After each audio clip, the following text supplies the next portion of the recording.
Lok Sabha speaker Narendra Modi గారికి parliament attend కావద్దని, ఏదైనా ఫిజికల్ అటెంప్ట్ జరగవచ్చని, చాలా డిస్టర్బ్ అవుతుందని, డెమోక్రసీకే దెబ్బ తగులుతుందని చెప్పటం అనేటువంటిది చాలా విషాదకరమైనటువంటి విషయం.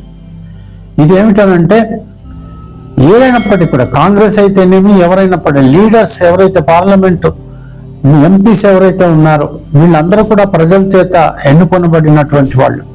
వీళ్ళందరూ కూడా పార్లమెంట్లో ప్రజల తరఫున మాట్లాడడానికి మాత్రమే, కానీ ఫిజికల్గా అటెంప్ట్ చేయటం, మళ్ళీ గాయపరచటం, లేకపోతే అనేక రకాలైనటువంటి అసాల్ట్స్ చేయటం, ఇవన్నీ కూడా నిందించటం, ఇవన్నీ చేయమని ప్రజలు ఎప్పుడూ కూడా వీరిని ఎన్నుకోలేదు. కానీ వీళ్ళ కార్యక్రమాలు చూస్తుంటే చాలా విషాదకరంగా ఉన్నాయి. ఇది చాలా దురదృష్టకరం. పైగా మన డెమోక్రసీకి, మన ప్రజాస్వామ్యానికి ఒక గుడ్డలి పెట్టు అని మనం అర్థం చేసుకోవాలి. అయితే ఇలాంటి సంఘటన ఇక ముందు ఎప్పుడైనా జరుగుతుందా? ఇది పార్లమెంట్లోనా లేకపోతే బయట కూడా శ్రీ నరేంద్ర మోడీ గారికి ఏదైనా ప్రమాదం ఉందా అని అంటే ఉండవచ్చు అనేటువంటి విషయం మనకి జాతకరీత్యా తెలుస్తోంది. ఈయనది చాలా మంది జ్యోతిష్యులు మరి వృశ్చిక లగ్నం అని అంటున్నారు.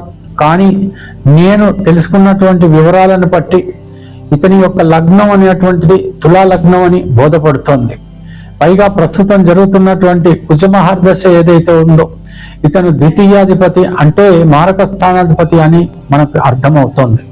ఇటువంటి మారక స్థానాధిపతి యొక్క దశ జరుగుతున్నప్పుడు ఇతను ఎవరి చేతనైనా గాయపడవచ్చు, ఏదైనా ప్రమాదానికి గురి కావచ్చు, లేకపోతే ఏదైనా సమస్య కలగవచ్చు అనేటువంటి విషయం మనకు అర్థమవుతోంది. అయితే ఇంచుమించు చాలా అగాధమైనటువంటి పరిస్థితుల్ని, బలవంతమైనటువంటి పరిస్థితుల్ని, ప్రమాదకరమైనటువంటి పరిస్థితుల్ని, అవమానకరమైనటువంటి పరిస్థితుల్ని ప్రస్తుత కాలంలో నరేంద్ర మోడీ గారు ఎదుర్కోవటం మనం చూస్తున్నాం, వింటున్నాం. ఇలాంటి పరిస్థితుల్లో ఎంతో మంది శత్రువులు కూడా ఈయనకు తయారయ్యారు.